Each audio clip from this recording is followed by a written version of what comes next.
Amém. Quero que você esteja atento. Deus está falando conosco. Amém? Deus está falando com você nessa noite? Deus está falando conosco. Ele quer falar mais conosco ainda. Abra sua Bíblia. Segunda carta de Pedro, capítulo 1. Segunda Pedro, capítulo 1, de 5 a 10. O texto que nós vamos encerrar essa série do avivamento, esta ênfase anual. Temos trabalhado ao longo desse ano. Segunda carta de Pedro, capítulo 1. Segunda carta de Pedro, capítulo 1, de 5 a 10. Amém? Diz Pedro assim: por isso mesmo, empregando todo o vosso esforço, acrescentai a virtude à vossa fé, e o conhecimento à virtude, e o domínio próprio ao conhecimento, e a perseverança ao domínio próprio, e a piedade à perseverança, e a fraternidade à piedade, e o amor à fraternidade. Pois se essas coisas existirem e aumentarem em vós, elas não vos deixarão ociosos, nem infrutíferos no pleno conhecimento de nosso Senhor Jesus Cristo. Pois aquele em quem essas coisas não existem está cego, vê somente o que está perto, tendo-se esquecido da purificação dos seus antigos pecados. Portanto, versículo 10, portanto, irmãos, esforçai-vos cada vez mais por firmar vosso chamado e eleição, porque fazendo isso não tropeçareis jamais. Amém? Deixa o texto aberto. Nós vamos falar hoje sobre chaves para o avivamento espiritual. Quem trouxe a sua chave de casa, levante, faça barulho para eu ouvir. Quem trouxe a sua chave? Fala aí, vamos lá, muitas chaves aí. Faça barulho. Quem esqueceu? Você não trouxe, tem alguém em casa te esperando, espero para abrir para você entrar. Chaves para o avivamento espiritual. Nós falamos no começo do ano, estudamos agora no PG novamente 10 estudos relacionados a esse tema. Estamos encerrando este quarto sermão nesta segunda série de sermões sobre o avivamento.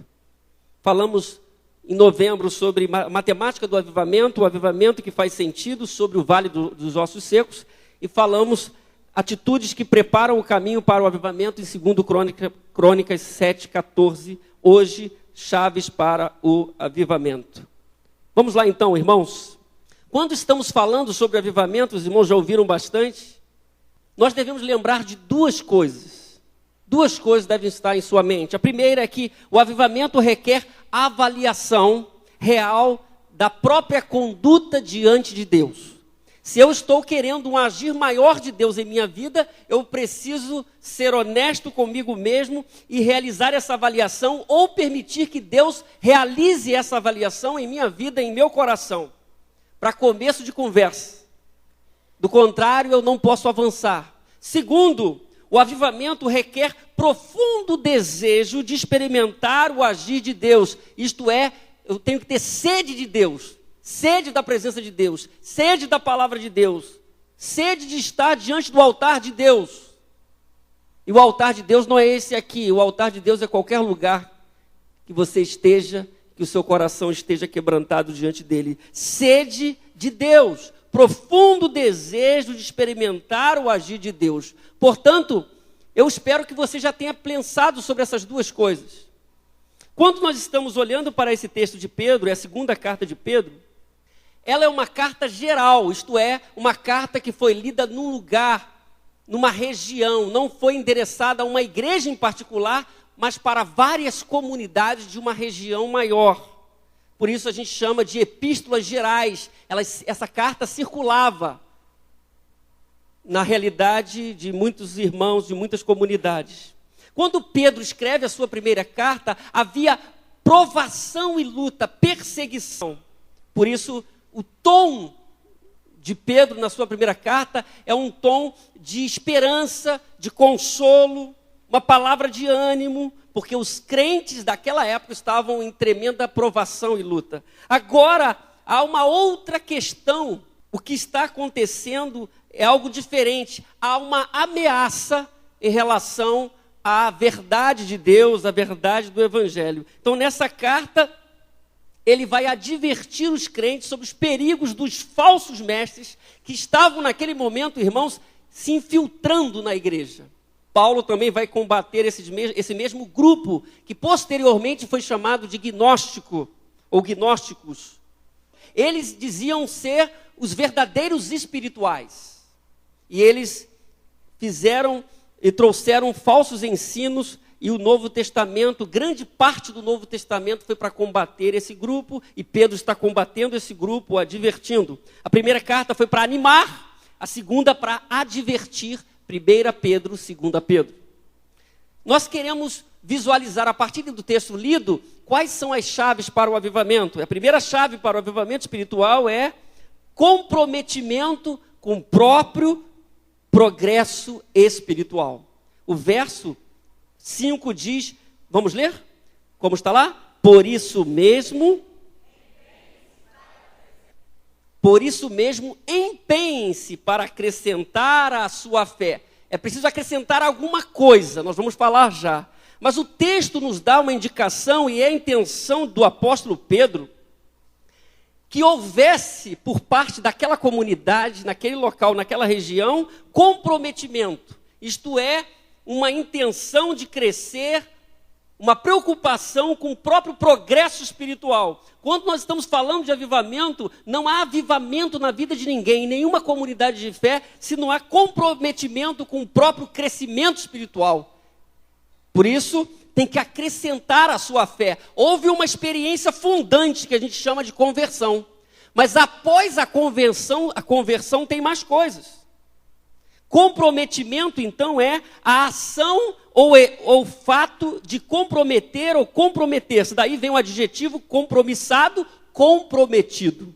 Não podemos ser discípulos sem compromisso e sem comprometimento com o reino de Deus, com a palavra de Deus, com o Cristo, com a igreja local. Não há como alcançarmos o avivamento espiritual sem esse comprometimento. Pedro está falando sobre o próprio comprometimento, a ideia de que eu preciso me preocupar com o meu progresso espiritual. Nós olhamos para a vida comum de todos, dos homens, existem tipos de comprometimento. O primeiro é comprometimento para viver. Tem gente que só vive. E está passando 2013, está acabando. Vai começar 2014? Vai. Vai ter Copa ano que vem? Vai. Acabou a Copa? Acabou. E vai assim, sem entender o processo de Deus em sua vida, apenas viveu. Amanhã eu tenho que pagar a conta? Vou pagar. Hoje eu tenho jantar lá em casa, minha esposa fez, vou ver.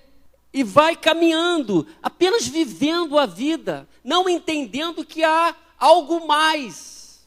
Segundo tipo de comprometimento é o comprometimento para buscar uma conquista. Opa, não quero só viver, almoçar, jantar, pagar conta, casar, comprar casa, vender casa, ter filho, ensinar o filho a crescer, educar.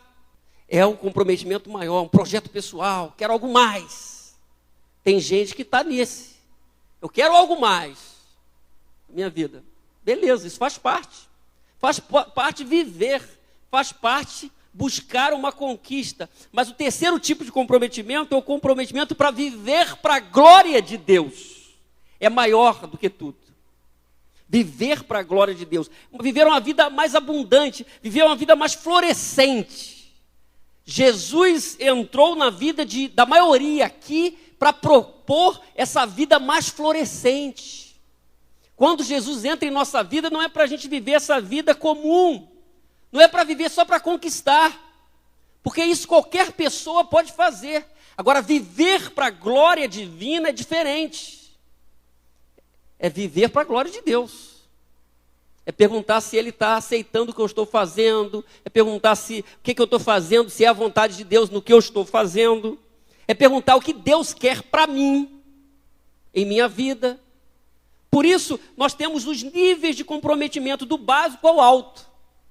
Isso é importante a gente perceber. Pedro está partindo do pressuposto, ele está falando para pessoas convertidas para servos de Deus, pessoas que estavam interessadas na obra de Deus, no agir de Deus, no poder de Deus, estavam abertas para o plano de Deus. Por isso Pedro diz, depois da sua primeira carta de ânimo, agora está exortando. Empenhe-se para acrescentar a sua fé. Acrescentar a sua fé. Tem que acrescentar alguma coisa, a gente vai ver.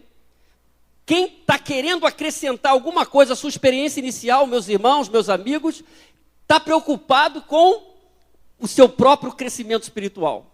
Porque nós aprendemos no primeiro sermão, na matemática do avivamento, que nós precisamos entender a matemática da conversão. E a matemática da conversão é fé mais arrependimento igual a conversão. É o início. Pedro está dizendo que depois do início tem mais. Empenhe-se em acrescentar a sua fé. A ideia do texto aqui, meus irmãos, é acrescentar de vossa parte. Porque Deus sempre quer fazer. A ideia é acrescentar de vossa parte, está combinando com o verso 10 já lido. Procurem ficar cada vez mais. Não é começar e parar. A caminhada de fé é uma jornada grande. É uma maratona, se a gente for usar essa metáfora aí. Não é uma corrida de 100 metros, é uma maratona. Na maratona, muitas pessoas ficam para trás. Na maratona, muitas pessoas precisam parar para respirar no balão de oxigênio. É uma maratona. Empenhe-se, acrescentar da vossa parte. Então aqui a ideia de associar. A fé nunca, na ideia aqui do texto, pode ficar de pé sozinha. Deve ser suprida com virtudes transmissoras de vida. Eu tenho a minha experiência inicial e vou acrescentando outras coisas. Isso vai me ajudar no processo de crescimento e no avivamento que Deus deseja trazer. A versão King James diz, por isso mesmo, aplicando todo o esforço. Aqui é uma ideia do que eu preciso fazer, porque Deus está sempre trabalhando. Jesus disse, meu Pai trabalha até agora e eu trabalho também. Deus está sempre trabalhando. A ideia do texto é que eu preciso fazer alguma coisa. Você já perguntou para Deus o que Ele pediu para você fazer e você não está fazendo? A primeira chave para o avivamento é o comprometimento com o próprio crescimento espiritual. Você precisa responder a si mesmo, eu estou comprometido com isso, com o meu próprio crescimento espiritual. O comprometimento é a chave que abre a porta para o agir de Deus em sua vida e em minha vida. Eu desejo, eu quero mais de Deus. Eu não quero ficar numa experiência pequena, rasa com Deus. Eu quero mais de Deus, eu quero mais de Deus. Você quer mais de Deus? Amém? Segunda chave para o avivamento espiritual, aperfeiçoamento na direção de uma vida mais abençoada. Aí nós vamos conhecer o que tem que acrescentar à fé. Versos 5 ao 7 diz assim, por isso mesmo, empenhe-se para acrescentar à sua fé a virtude o conhecimento, ao conhecimento o domínio próprio, ao domínio próprio a perseverança a piedade, a piedade a fraternidade ao amor. Na ideia de Pedro, há um processo na experiência com Deus. Há uma experiência inicial e há um processo na vida espiritual. Um processo que nos envolve aqueles que estão na caminhada da fé. E ele fala de 7 virtudes aqui. Não é uma lista fechada, mas é um simbolismo. É o que a gente precisa. O 7 tem uma ideia de totalidade. 7 virtudes. Primeiro, a própria palavra virtude aparece aqui como excelência moral. Aquele que está com Deus vive na dinâmica do fruto do Espírito. Gálatas 5:22. Eu estou na dinâmica diferenciada, não a do mundo. Eu manifesto o fruto do Espírito. Ele diz conhecimento, porque havia naquele contexto uma propagação errada dos falsos mestres. E ele diz, vocês têm que ter conhecimento. Não é o conhecimento intelectual, nem este conhecimento religioso está sendo pregado aí. Mas um conhecimento que envolve uma experiência real com Deus e com o Cristo de Deus. Domínio próprio. Essa palavra aqui tem a ideia de autocontrole, que dá sentido de poder no íntimo, controlar o seu íntimo. Acrescentem isso. O discípulo de Jesus deve saber se controlar. Pedro está sugerindo isso. Rebatendo uma ideia errada daqueles falsos mestres, dizendo que você poderia fazer com a sua vida o que você quisesse, que não afetaria o seu espírito. Pedro está dizendo o contrário, dizendo que a nossa vida precisa estar debaixo do domínio divino. Nós não podemos fazer o que a nossa carne quiser, mas devemos ser controlados por Deus e pelo Espírito de Deus. Perseverança, que é uma ideia de constância espiritual, uma exortação para resistir àquele falso ensino. Hoje precisamos resistir também ao falso ensino, e precisamos resistir a outras coisas também. Há uma nova moralidade, que na realidade é a imoralidade antiga hoje, desde aquele tempo, e nós devemos resistir isso. Ele diz depois, piedade. Aqui é a ideia da devoção a Deus. Eu tenho que acrescentar a minha fé a uma devoção a Deus. Uma devoção a Deus. Na realidade, viver uma vida pia. O ímpio não tem uma vida pia, não tem uma vida de devoção. O servo de Deus vive na devoção, adorando a Deus, vive para a glória de Deus. Isso é piedade.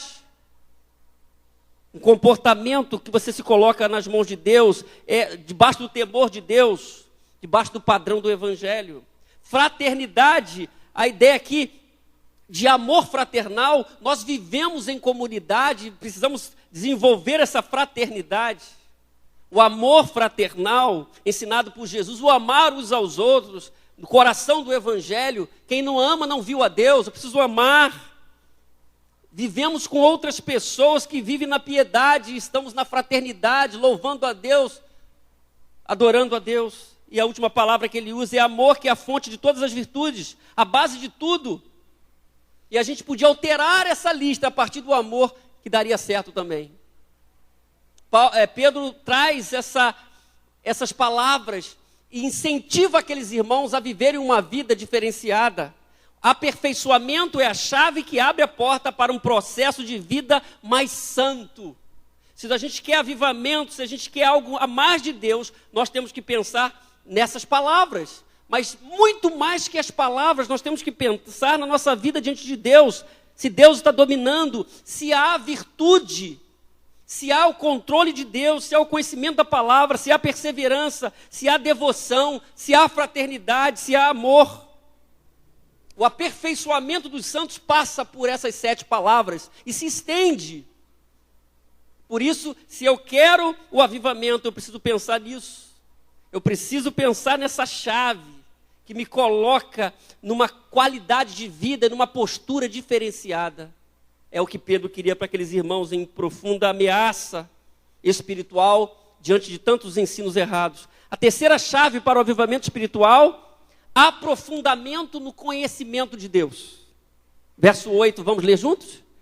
Porque se essas qualidades existirem e estiverem crescendo em sua vida, elas impedirão que vocês... A nova tradução da linguagem de hoje diz, pois são essas qualidades que vocês precisam ter. Olha só, essa lista. Pois são essas qualidades que vocês precisam ter. Se vocês as tiverem e fizerem com que elas aumentem, então a fé que começou precisa ter um progresso. Serão cada vez mais ativos e produzirão muita coisa boa como resultado do conhecimento que vocês têm do nosso Senhor Jesus Cristo. Pedro está falando de virtudes que precisam aparecer e precisam ser valorizadas em nossa vida se a gente quer o avivamento de Deus, o avivamento espiritual. Quais são as vantagens em conhecer Jesus profundamente? A experiência inicial, ele está falando de algo que vai avançando. O que você acrescenta à sua experiência inicial? Você está acrescentando alguma coisa à sua experiência inicial? 2 coisas. Primeiro, você tem proteção contra a inoperância. Deus não chamou você para não fazer nada. Deus não chamou você para viver uma vida sem sentido, porque você já vivia uma vida sem sentido. Ele trouxe você para o reino, para o domínio dele. Não para ficar parado, mas para entender o propósito que ele tem na sua vida, em sua vida. Segunda vantagem, ausência daquela aridez espiritual, daquela vida sem fruto. Por isso o texto está nos dizendo, ele diz, mais ativos produzirão muita coisa boa como resultado do conhecimento em Jesus. Então, na vida a gente vai poder escolher entre uma vida florescente ou uma vida inoperante. No reino de Deus, você pode estar aqui, você pode ser membro dessa igreja ou não, de outra igreja. Você vai escolher ter uma vida mais abundante, mais florescente, uma vida inoperante. Pedro não queria que aqueles irmãos vivessem uma vida sem sentido, inoperante, fora do padrão de Deus. e não queria que eles recebessem um ensino equivocado. O verso 9, portanto, ele vai sinalizar algo diferente aqui. Ele diz, todavia, verso 9, se alguém não tem essas virtudes, está cego, só vê o que está perto, esquecendo-se da purificação dos seus antigos pecados. Aqueles que não apresentam tais virtudes são apresentados aqui como pessoas cegas que não querem desenvolver uma visão espiritual mais profunda. O que a gente aprende aqui, irmãos? Que a gente chega à conclusão é que a visão natural, ela nasce com o ser humano e vai sendo desenvolvida ao longo do tempo. Um bebezinho, por exemplo, quando nasce, não está enxergando tudo. Há um processo de dias e meses até que ele enxergue tudo. Ele nasce com um potencial para enxergar e vai desenvolvendo a sua visão. E aí estou falando de visão natural, e ele vai poder enxergar, porque vai sendo desenvolvida a sua visão automaticamente. Entretanto, a visão espiritual, ao contrário da natural, precisa ser desenvolvida. É o que Pedro está nos ensinando. E para esse desenvolvimento tem que ter esforço, empenho, comprometimento. Senão eu tenho aquela experiência inicial e fico somente ali, não cresço.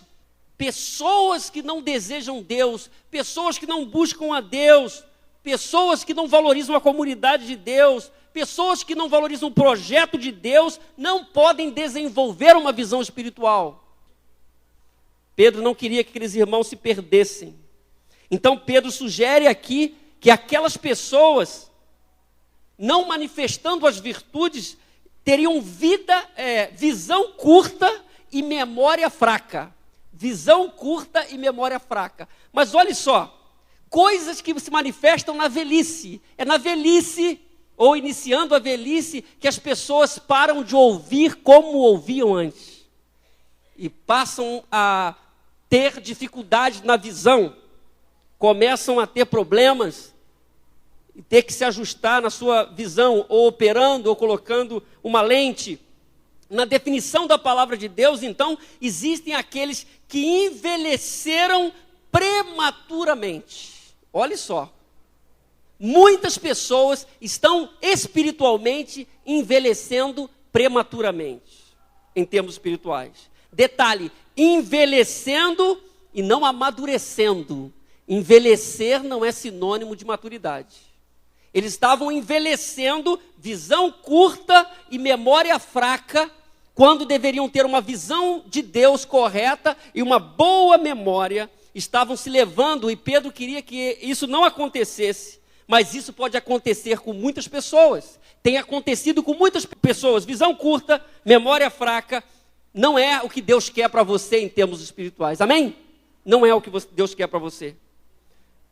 O verso 9, na nova tradução da linguagem de hoje, diz: mas quem não tem essas coisas, virtudes, é como um cego, ou como alguém que enxerga pouco, esqueceu que foi purificado dos seus pecados passados. Então, olha só, aprofundamento é a chave que abre a porta para uma vida mais frutífera na presença de Deus. Vamos ler lá? Aprofundamento. Vida mais frutífera na presença de Deus requer visão espiritual, visão de Deus e boa memória para guardarmos os princípios da palavra de Deus, para guardarmos os princípios da palavra de Deus. A quarta chave para o avivamento espiritual e última é discernimento daquilo que ultrapassa a realidade terrena. Verso 10, somente as mulheres lerão comigo, vamos lá? Portanto, irmãos, empenhem-se ainda mais para consolidar o chamado e a eleição de vocês, pois se agirem dessa forma, olha só, vamos nos empenhar agora ainda mais. Quando a gente fala para muita gente para se empenhar, o pessoal diz: peraí, é muita pressão para mim. Se você não quer viver para a glória de Deus e no reino de Deus, aí não tem pressão nenhuma. No reino de Deus é empenhe-se. reino de Deus é exortação, no reino de Deus é confronto, não dá para ser diferente. Eu não posso falar o que você quer ouvir, nós somos igreja séria aqui, nós temos que falar o que a palavra de Deus está dizendo, amém? Empenhe-se ainda mais para consolidar o chamado. Houve um chamado, tem que consolidar esse chamado, não é para viver mais ou menos, é para viver para a glória de Deus, não é para viver o que você quer, é para viver o que Deus quer, não é para viver na palavra do amigo, é para viver na palavra de Deus. Verso 10, na nova tradução da linguagem de hoje. Portanto, meus irmãos, procurem ficar cada vez mais firmes, na certeza que Deus os chamou e escolheu. Você tem certeza que Deus chamou e escolheu você? Se vocês fizerem isso, jamais abandonarão a fé, porque havia uma ameaça de abandono, o ensino errado. Mas o verso 11 diz: pois assim vos será amplamente concedida a entrada no reino eterno do nosso Senhor e Salvador Jesus Cristo. Pedro está falando de uma realidade que ultrapassa a terrena, de uma verdade que ultrapassa as fronteiras dessa terra. Ele está falando da entrada do reino celestial, ele está falando de uma vida diferenciada, ele está chamando a atenção dos seus ouvintes daquelas igrejas para essa realidade. Muitas pessoas são sufocadas por uma realidade terrena. E os valores desse mundo, do mundo podem sufocar mesmo a nossa vida, meus irmãos. As ideias desse mundo, a gente pode traduzir mundo no contexto da palavra de Deus como conceito de uma ideia, de um comportamento, de uma fala que não glorifica a Deus, uma atitude, isso é mundo. E quando a gente pensa nessa abrangência, que mundo é isso, o mundo pode estar aqui. O mundo pode se manifestar numa comunidade de fé, já que o mundo é uma intenção, o mundo é uma fala, o mundo é um comportamento. O mundo é um sentimento que é guardado no coração, que destroça, que arrebenta a própria pessoa e que também faz mal às outras pessoas. Isso é mundo. Houve um tempo da igreja evangélica que se praticasse esporte, isso era mundo. E muitas pessoas não entenderam o evangelho. Nós precisamos entender o evangelho. O mundo é tudo que você faz, que você pensa, como você se comporta, que não glorifica a Deus.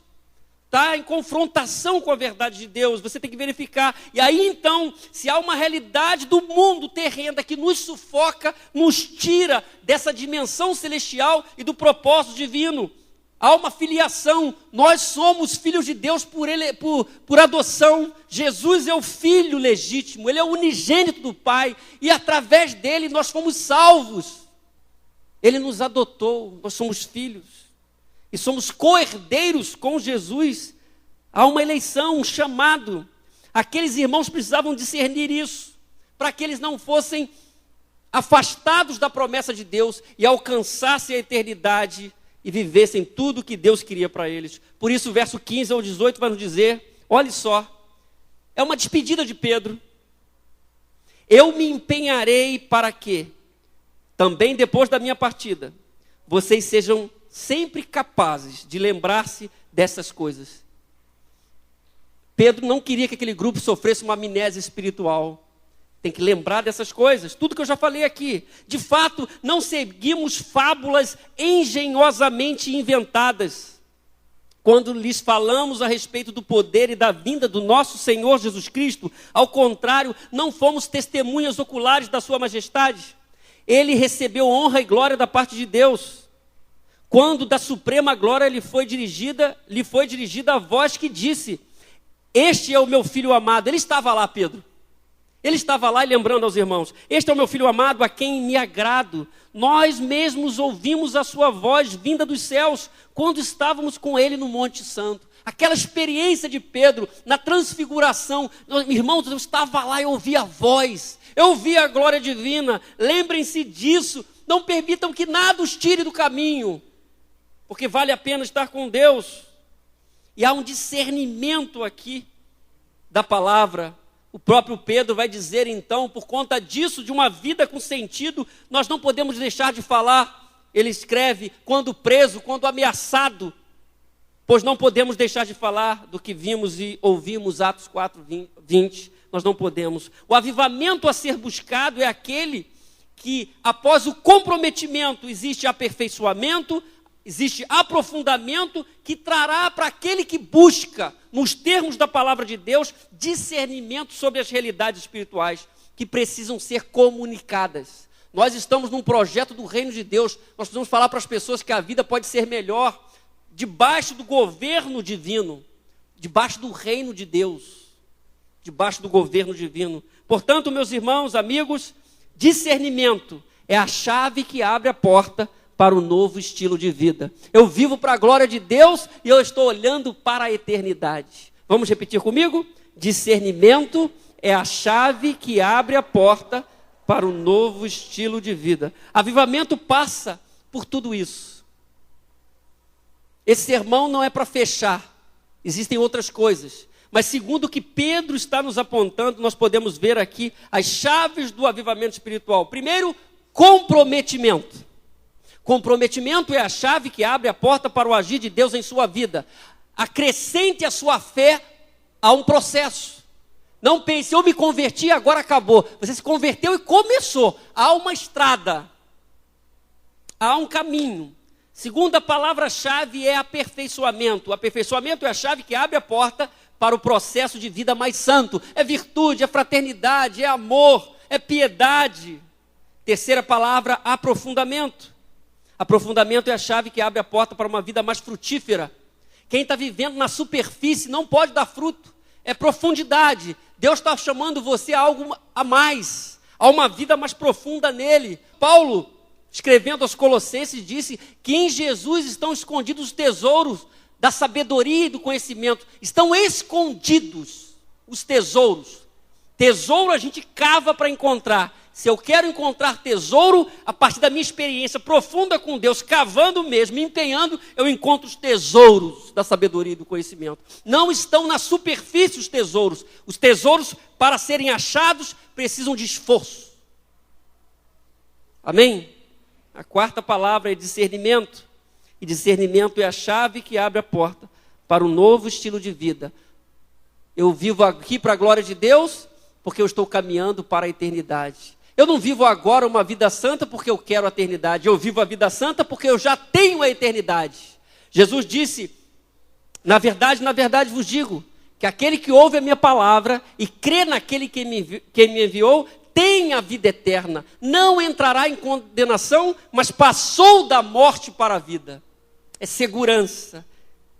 Se você deseja o agir de Deus, meu irmão, meu amigo, minha ovelha, caro amigo visitante, creia nisso, ouça a palavra de Deus. Há um caminho de vida mais abundante para a primeira igreja batista em Seropédica, amém? Há um caminho mais abençoado para você que nos visita, porque Deus tem um propósito e o seu propósito está em andamento. Deus tem um plano para todos nós.